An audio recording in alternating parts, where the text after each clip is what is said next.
Hi mga kapreni! Ang video na to ay nung mahal na araw pa. O diba? Ay talaga naman oo, kapreni. Heto nga ang chismis. Chismosa ka? Yan tayo kapreni. Gusto mo yan yung may nasasagap na chismis? Nasa loob ka lang ng bahay pero nakakasagap ka ng chismis na. Ay sus, kapreni. Pasensya na sa mga tilaok ng manok at kay aga ko nag voice over. Sakto, tulog pa ang mga kasama ko. Bukas pa sana isasampay tong mga lalaban ko kapreni tapos mamaya ay babanlawan. Ganon. Nagplano na pupunta sa Labi Bungabon. Sasama ako at mga anak ko kahit hindi kami inaaya. Charis! E di ayan na nga kapreni, nagmadali akong banlawan to para maisampay na. Para kinabukasan nga ay makakasama kami. Makapiling. Charot! Ano ba yan kapreni? Alas 12 na nga ng tanghali nito kapreni. Abay syempre, alam nga namang madaling araw eh kay liwanag. Kasing tindi mo ang sikat ng araw kapreni. Napakainit. Siguradong tuyo kapreni kahit alauna pa akong magsampay. Sinasabi ko lang sa inyo kapreni. So natuyo nga kapreni nung sinampay ko, di ko nga lang nabidyohan. At least sinabi ko naman. At eto na nga ang chismis na pinakahihintay nyo kanina pa. Nung gabi chinat ako ng tita ko, hindi na daw kami tuloy. So ayun lang ang chismis. Ikaw ha, huwag kang napakaano mo.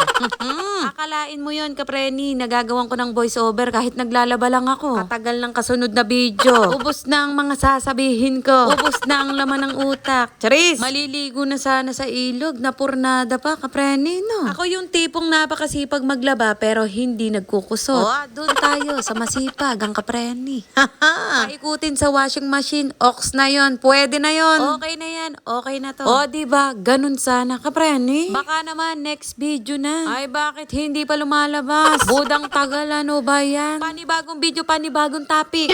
Hindi man natuloy nung Sabado, may ganap naman nung Linggo. Dito lang din to sa kapitbahay. Sana all napakasaya. Ayaw pa nga suotin ni Rowie rash guard niya. Pangalawang suot pa lang, masikip na. Pang 8 years old na nga ang binili ko pero masikip pa rin. Dapat pala 10 years old. 3 years old pa lang si Rowie pero ang size niya malaki na. Pumayat-payat pa nga yan kapreni. Pinag-diet ko sa gatas. Kada matutulog na lang siya na dede. Tipid na siya sa gatas pero malakas na siya sa kanin. Na may kasamang ulam ha. Ay masyado. Ay talaga naman oo. Bago kami pumunta dito, kumain na kami. Nakailang alok sa akin na tarang kumain mau. Tara. Ay nakakaano naman kung hindi ako sasabay. Tiningnan ko ano ulam nila. Abay masarap kapreni. Ay sige po, kakain na ako. At nagustuhan ni Rowie ang manok. Naubos nga kapreni, kanin na lang ang natira sa akin. Chris, yung nakaswimming na ang anak mo, abay nabusog pa. O diba, sana all. Bawal magalit dito ha, dapat ako lang. Sorry na. O siya, hanggang dito na lang ang video-video. Maraming salamat sa mga nanood. Bye mga kapreni.